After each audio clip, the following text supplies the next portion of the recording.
to say you gotta know somebody, oh know somebody to get somewhere these days. To say you know that's alright, yeah that's alright, cause you know that's alright with me. Yeah, you know that's alright, yeah that's alright, cause you know that's alright. Stuff, and he's commenting all over the answer line and all over the Facebook of all you know, how wonderful our government is. So, all right. The other thing that I want to share with you guys, and I didn't tell Phil I was going to do this here, but for people who are doing deals with us, I'm a technology guy. I love technology. I love automation. I love all that stuff. It's efficiency. If you're going to have to do something once or twice or 3 times, isn't it better to systematize it? So, I had we were listing houses, and we had tenants calling us, and they were asking how many bedrooms, how many baths, do you allow pets, yada yada yada. Well, 3 times I hear the same information being asked, and I said, this is dumb. Recording. Tell them everything they need to know, and say, if you possibly have any other questions, hit 0. Actually, what we said is hit 0 now to schedule an appointment. And we told them what credit score they needed. We told them how much income they had to have. We told them that we had allowed pets for an additional fee. We did all this stuff on the recording, and that saved us time from answering the phone. So when somebody hits 0, they say, "Can I see the place next Monday?" Isn't that a lot better than saying, "It's 3 baths. Yep, we allow pets. Yep, okay, get it?" So the technology side of things, I'm big into automation. I have forms galore. I probably spent close to $150,000 in real estate education. I spent more than a Harvard MBA hasn't spent as much money as I have. Do they do MBAs at Harvard? Harvard MBA. I don't know anything about basketball. I don't know anything about basketball. This MBA. I have the forms that I use. Very, very important. The forms that you use. And what I have, a couple of people in here are already shared this stuff with me. That I have a Dropbox. Anybody in here, have I made deposits into your Dropbox? Yeah? Yeah, okay. So these are forms that we use to get the deals done, the forms that you need. You don't make it too complicated.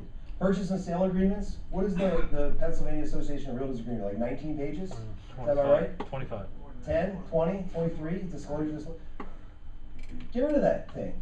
My legal purchase and sale agreement, legal size paper, it's a standard one, because I made it the standard. 1 page, front and back. 1 page, that's it. 1 page front and back, that's all you need. You know, they got house, you got wampum. Here's my wampum, here's your house. That's it. Now, what do you need? When are we gonna close? You know, you don't need all this stuff to protect the realtors' butts, because I typically don't have realtors involved in your deals. Sometimes they are. So I got the forms, all the forms you need. If you guys do business with us, you're probably gonna be getting a Dropbox invitation to me, and then I'll be depositing forms into your Dropbox. So you say, oh, I need an authorization to release. Check your Dropbox. I need a subject to disclosure form to let the person know that we're going to be taking over their loan. Disclosure, disclosure, disclosure. This isn't a good idea. You shouldn't do this. Sign here. and that's what we do. We say, look. So we have all the forms for the stuff that you need, the disclosures, all that stuff. Of course you're gonna check with your attorney or your accountant, because we're not trying to provide any legal advice or accounting advice. So there's that disclaimer. We have in-house skip tracing. I have access to LexisNexis, which is the same thing that private investigators use. If you find a vacant house, if you can probably have addresses written down on a notepad somewhere right now. Does anybody have that? You probably have addresses vacant. I can find the people. I found a guy on a houseboat in Florida because of my follow-up. We can find the people who know it. I can get their relatives, I can get their second-degree relatives, I can get what they own, who their known business associates are, I can get their email addresses, I can get their cell phone numbers. So that's a valuable thing to have. If you're sending mail out to sellers, and you're getting a return that has that little thing that says unknown, moved, vacant, you know what color those little post office stickers are? Does anybody know what color they are? Gold. They're gold.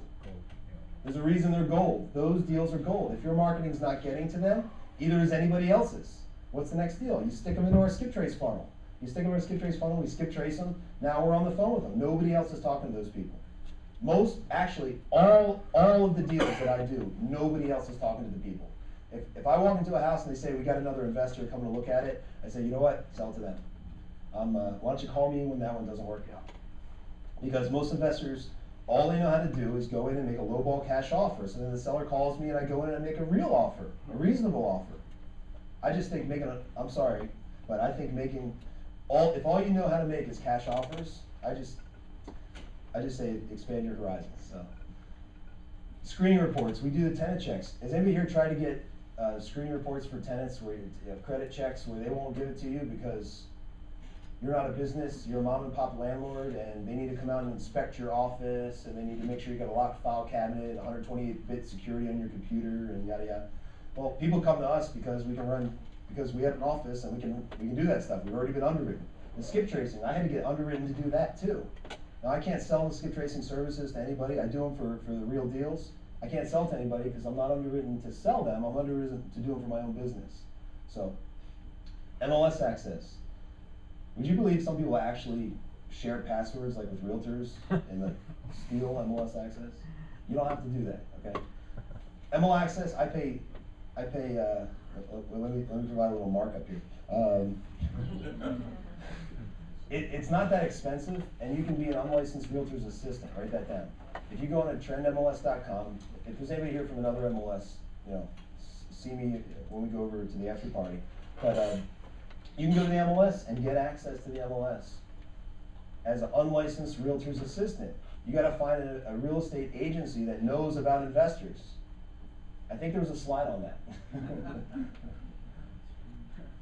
So this is something that I came up with, that pretty much this is the business model for acquiring real estate. This really isn't that complicated, but it tells you what to do. I swear to God, it's not complicated. The printout. You think I'm joking? You identify a market. It's really easy. You identify your market. You find out who you're going to target. You decide the method of contact. You get return mail. You go back and you skip trace it. Then it goes back in to decide the method of contact again. This is a whole flow chart. I mean, you've seen these things. There's money here, and in the bottom of this. Now, this is only to get up to closing, and then after that, there's another one. But this is how we take the deals through. We have a pipeline, so you bring us a deal, we evaluate the deal using this pipeline. You don't have to know the stuff, you don't have to do it, we got it. Don't worry about it. So, the question is, are you for real? We don't need an army of people. How hard is it to buy a house a week? How hard is it to buy 2 houses a week? If all of the acquirers, if anybody and Phil's going to talk about our teams, if anybody that's on my team, that's the buying team, if anybody that's on my team is out looking for deals and that's all they do, and they don't have to worry about anything else except for buying, getting under contract, and turning that over, do you think you could find a deal a week? Maybe a half a deal a week. I don't know what a half a deal looks like, but a half a deal a week or one every other week, it's not that hard. So we're not looking for like this, we're not looking for everybody here to participate in what we're doing. I'm more than happy, if anybody knows me, I'm more than happy to share what I know. I'm more than happy to share what I know. What I'll do is, and actually some of you have already done this, so they would say, hey, can you meet for lunch? I'll say, no, hop in my car, let's go look for deals. Who's done that? Probably the same people that have the Dropbox, raise their hands, because we've all done deals. Fred, we went to the Flyers game, right? Yes. You brought me a deal.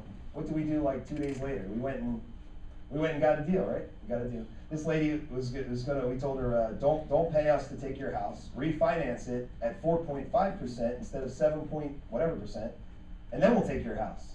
So she's refinancing her house in order to give it to us because she wants to move back. So a lot of the money to be made is because the people don't need the house anymore. Her family's in Brooklyn. She's done school. School was at University of Pennsylvania. She doesn't need to be here anymore. She's gone. She doesn't need that house. Now she has to compete with all the foreclosures, the REOs. She's got to compete with all these things that are putting negative pressure on prices. She would have to write a huge check to a realtor to sell her house because she owes what it's worth. I'll buy it for what it's worth. Go get me a 4.5% loan, and I'll take it. So, does that make sense? All right. So Phil, why don't you come back up here and tell them,